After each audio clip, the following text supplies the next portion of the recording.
కాబట్టి నోవాహును అతనితో కూడా అతని కుమారులను అతని భార్యయు అతని కోడండ్రును బయటికి వచ్చిరి.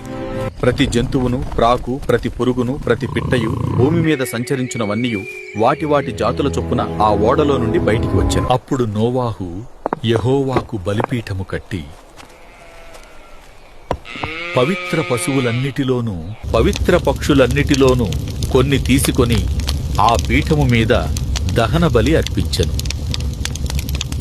అప్పుడు యెహోవా ఇంపైన సువాసన నాఘ్రాణించి ఇక మీదట నరులను బట్టి భూమిని మరల శపించను.